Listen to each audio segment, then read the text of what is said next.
வணக்கம், welcome to mango city kitchen. Friends பாருங்கள், இந்த ஸ்டீமரில் காயெல்லாம் வேக வச்சு காமிக்கிறேன். ஏற்கனவே ஒரு வீடியோ போட்டிருந்தேன். அதில் கொஞ்சம் சாஃப்டான காய்கறிகளாக வேக வச்சிருந்தேன். இதில் கிழங்கெல்லாம் வேக வச்சு பார்க்கலாம் எப்படி இருக்குன்னு. அடி பாத்திரத்தை வச்சு அரைக்கும் கொஞ்சம் குறைவாக தண்ணி ஊற்றிருக்கேன். ஏன்னா கிழங்கு வேக வைக்க போகிறோம், அதனால் கொஞ்சம் கூடுதலாக தண்ணி ஊற்றிருக்கேன். சாஃப்டான வெறும் காய்கறியில் வேக விட்டால் இன்னும் கொஞ்சம் கூட கம்மி பண்ணி ஊற்றிக்கலாம் தண்ணியை.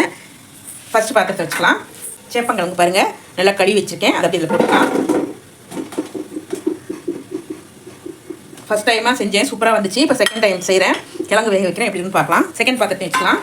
அதில் முட்டைக்கோஸ் நறுக்கி வச்சுருக்கேன், உப்புத்தூள் மஞ்சத்தூள் போட்டு கழுவி வச்சுருக்கேன். அதை அப்படியே போட்டு விட்டுறேன்.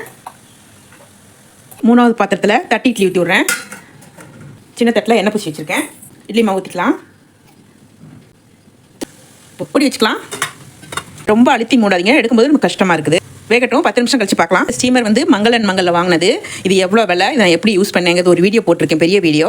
அது ரிலேட்டட் வீடியோவில் பின் பண்ணி வைக்கிறேன், பாருங்கள், உங்களுக்கு யூஸ்ஃபுல்லாக இருக்கும். அடுப்பை கொஞ்சம் நேரம் ஹையில் வச்சுட்டு அப்புறம் மீடியமாக வச்சுக்கோங்க. நல்லா வெந்து வரும். ஏன்னா நம்ம கிழங்கு வச்சுருக்கோம் இல்லைங்களா, அதனால் சொல்கிறேன். இப்படியே திறந்துக்கலாம்.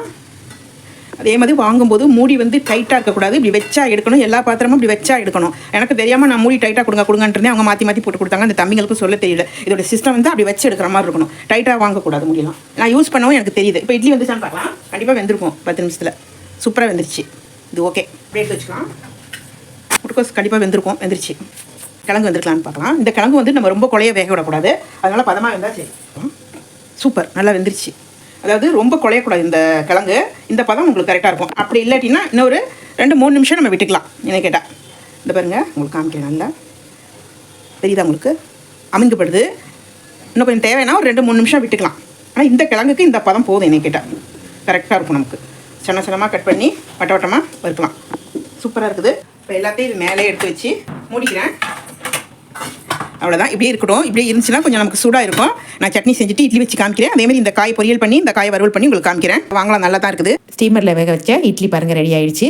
அப்படியே புதினா சர்பத் போட்டிருக்கேன் பாருங்கள். புதினா பொடி நம்ம சேனலில் எப்படி செய்யறதுன்னு போட்டிருக்கேன் பாருங்கள். இந்த பொடி தான் அது, பிஸ்தா கிரீன் இருக்கு இல்லைங்களா, அதுதான். சூப்பராக இருக்குது. இந்த வெயிலுக்கு ரொம்ப நல்லா இருக்குது. போட்டு வச்சுக்கோங்க. வெந்த முட்டைக்கோஸ் எடுத்து போட்டு தாளிச்சுட்டு பொரியல் பண்ணிட்டேன். ரெடி ஆகிடுச்சு. இப்போ இதை அப்படியே மூடி வச்சுட்டேன். டிஃபன் வேலையை முடிச்சுட்டு, ஏன்னா ஒரு இட்லி தானே ஊற்றணும், தோசை ஊற்றணுமே, தோசை ஊற்றிட்டு டிஃபன் வேலையை முடிச்சுட்டு வந்து ஓப்பன் பண்ணேன். நல்லா வெந்துடுச்சு. இது பண்ணி காமிக்கிறேன். நல்லா அமுக்கு பாருங்க, எல்லாம் நல்லா வெந்துடுச்சு. அந்த சூடாக நம்ம மூடி வச்சோம் இல்லைங்களா, அதிலே நல்லா வெந்துடுச்சு. ஸ்டீமரில் வேக வச்ச முட்டைக்கோஸ் பொரியல் ரெடி பண்ணிவிட்டேன். ஸ்டீமரில் வேக வச்ச சேப்பங்கிழங்கு வறுவல் ரெடி பண்ணியாச்சு. அருமையாக வந்துடுச்சு.